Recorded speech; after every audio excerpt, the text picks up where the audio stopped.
अब आगे जन्म में हमें प्राप्त नहीं होगी योग्यता। किसी से ईर्ष्या करके कितना पढ़ोगे, पढ़ पढ़ के पंडित तो जाओगे, अंदर में क्या हो रहा है ये पढ़ना ले।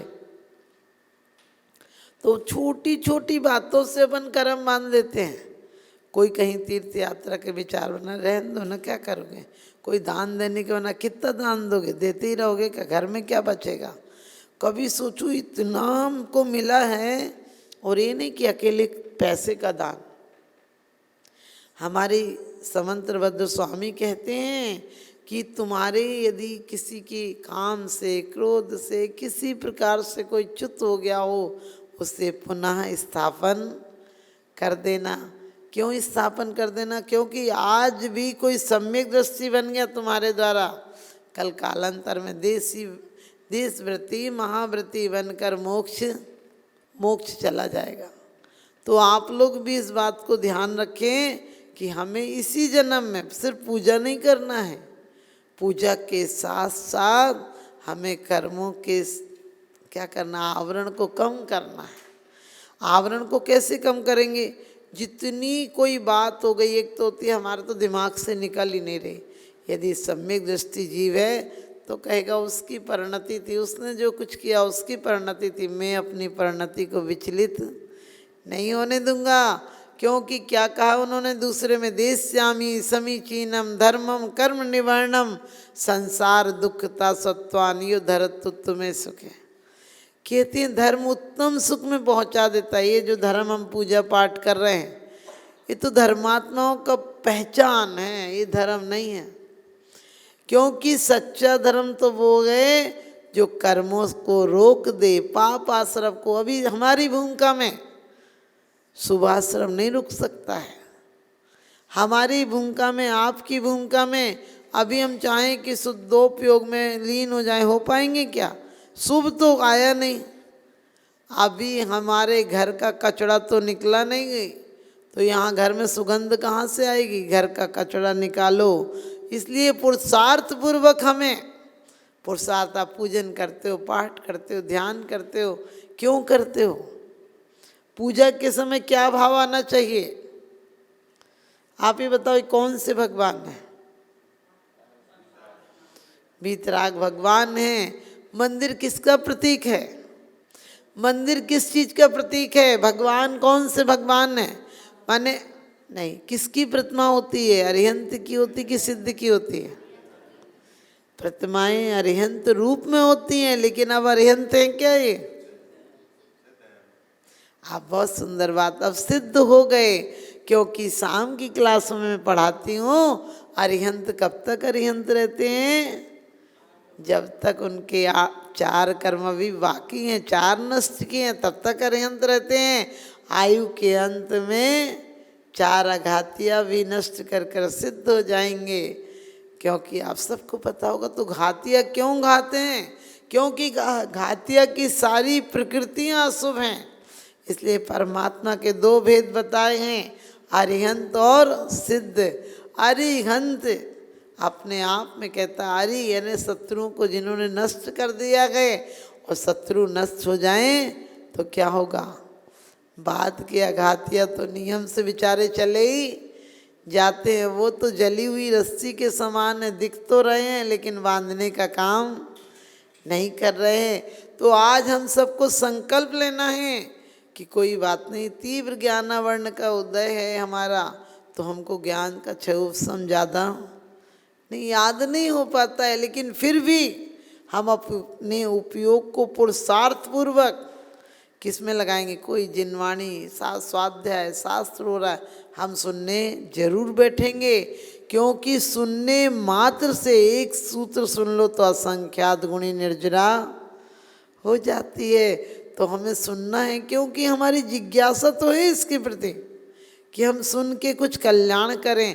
और कल्याण देखो, घर परिवार तो हमें चीटी, सब चीटी मकोड़ों की पर्याय में भी मिला है, लेकिन जैन धर्म का तत्व सिद्धांत कभी नहीं मिला है। इसलिए आचार्य कहते सदृष्ट ज्ञान वृत्तानि धर्मम धर्मेश्वरा विदु यदि ये प्रत्यनिकानि भवंती भव पद्धति। कहते सम्यक दर्शन। क्या है सम्यक दर्शन? सात तत्वों का ज्ञान। सात तत्वों को याद कर लो, लेकिन विचार क्या करना है कि मैं जीव हूँ, पुद्गल से भिन्न हूँ। ये तो संयोगी पर्याय है। यहाँ मिली है, ये चोला भी मनुष्य का मिला है, कुछ दिन बाद ये बदल कर देव का, नरक का, कोई भी मिल सकता और वहाँ से भी बदला है। हमने कोई ऐसी पर्याय नहीं है, एक भी पर्याय ऐसी नहीं है जो हमने प्राप्त करके छोड़ी नहीं हो। कोई सी पर्याय सोचो, कितने दुख सहे हैं। कभी याद आ जाए तो रोंगटे खड़े हो जाते हैं, रोना आ जाता है कि अब इतनी और संसार, इतने दुख भोग कर आज भी हमारा वैराग्य नहीं जगा। आज भी सच पूछो तो ये भाव नहीं उठा कि काहे को और ज़्यादा आसक्ति करना, काहे के लिए तेरी मेरी करना। सब यहीं पर आप सबको पता है, आगम देखकर, हमें वर्तमान योग देखकर क्या ज्ञान होना चाहिए। यहाँ रावण सीता के चक्कर में आप सबको पता है लाखों लोग मर गए, और आने वाले समय में सीता बेटा होगी रावण की। आने वाले में अभी तो 3 भव हैं धातु खंड का, तो आप सोचिए कि वो आने वाले समय में लक्ष्मण और ये बेटे होंगे, और आखिरी टाइम में तो वो गणधर होंगी। तो ऐसी ऐसी पर्यायें, फिर किससे बैर करना। और एक जरा सी गलती, वेदवती की पर्याय में आप लोगों ने वर्तमान योग पढ़ा होगा कि वेदवती की पर्याय में निदान कर लिया था सीता के जीव ने, क्योंकि पहले बचपन में सगाइयाँ बात हो जाती थी पक्की, तो रावण को देने के लिए कही थी और राम के जीव को दे दी थी। और वो वापस आए, 2 भाई थे, और उसने अकेली वेदवती को देखकर उसके पति को भी मार दिया। उसने जो शादी तो हो नहीं पाई थी, दूसरे से हो गई थी, इसलिए उसने आकर वेदवती को मार दिया, उसके पति को मार दिया, और पिता ने रोका तो पिता को भी मार दिया। तो उसने उस पर्याय में कहा था कि मैं अभी निर्बल हूँ, तूने मेरे पिता को और पति को मारा है, मैं भी किसी समय में तेरे दोनों पक्षों को नाश कर दूंगी। तो आप देखो, राजा मय को भी मार दिया, मंदोदरी के पिताजी को भी, मैंने ससुर को भी मार दिया, और रावण के पूरे वंश को। ऐसे निदान हमें नहीं करना है, क्योंकि हमने, आपको बताएंगे सम्यक दर्शन में क्या क्या नहीं होना चाहिए। हमें ये पता होना चाहिए कि सम्यक दर्शन में मद नहीं होना चाहिए, भय नहीं होना चाहिए। 8 गुणों के विपरीत आप सबको पता है, 8 गुणों के विपरीत 8 दोष होते हैं, वो नहीं होना चाहिए हमें। हम भगवान से कोई आकांक्षा नहीं करें, आकांक्षा एक ही है कि परिणाम विशुद्धि होकर हम आप जैसे बन जाएं।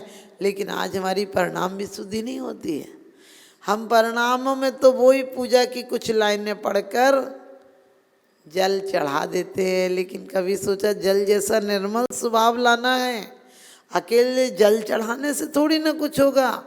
जैसे कि जल कहीं रुकता नहीं है, रोको तो वो अपना रास्ता धीरे धीरे बना लेता है। इसी प्रकार से परमात्मा, मेरी शक्ति ऐसी हो, आत्मिक शक्ति को कोई रोक नहीं पाए। कभी रुकने का मौका आए परिवार में, गृहस्थी में, तो मैं अपना लक्ष्य साइड से निकल जाऊं। जिस प्रकार से पानी को गर्म करो उतनी देर गर्म रहता है, पुनः ठंडा हो जाता है। इसी प्रकार से मुझे घर में रहते हुए कोई विकल्प आ भी जाता है तो मैं पुनः अपने स्वभाव में, शीतल स्वभाव में आ जाऊं।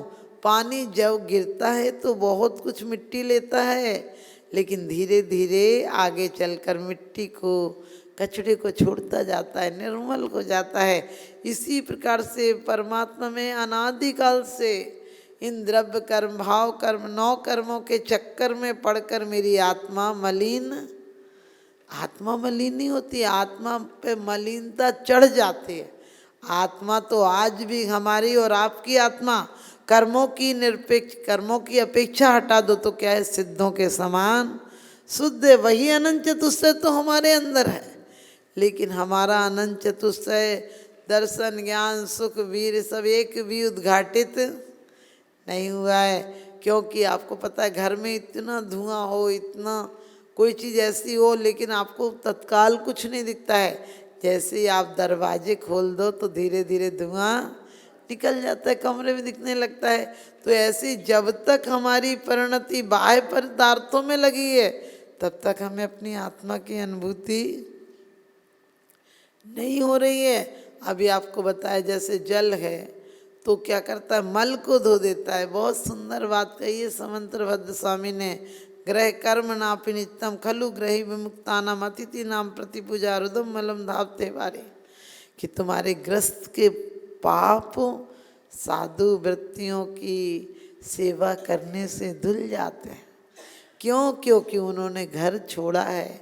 और हम लोग भी, यदि हम भी साधु हो गए और फिर भी दिन रात कसायों में लगे रहें कि मेरा नाम, मेरा ये, मेरा आगे होना चाहिए, तो फिर कोई अभी सम्यक दर्शन की शुरुआत भी नहीं हुई है। ये सोचो सब जीवों से मेरा मैत्री भाव रहे। भगवान जिससे भी हो, यहीं कोई हमें 4 गालियाँ बक जाए तो यहीं निपटा लो, क्योंकि अभी तो हमको इनका अध्यात्म का सहारा है। हम और पर्यायों में पहुंच गए जहाँ भोग तो अटूट होंगे, लेकिन ऐसी श्रद्धा, ऐसा विशुद्ध मार्ग नहीं होगा तो क्या करेंगे हम।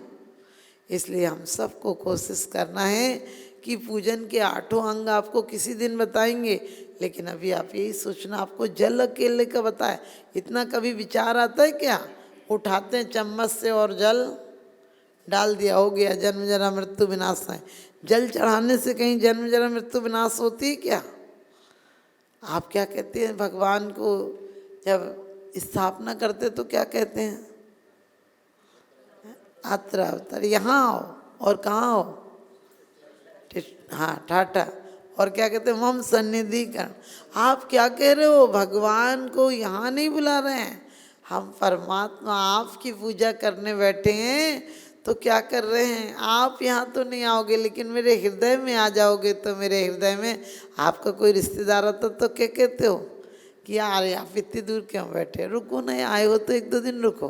फिर कहते हो इतनी दूर क्यों बैठे हो, पास में बैठो।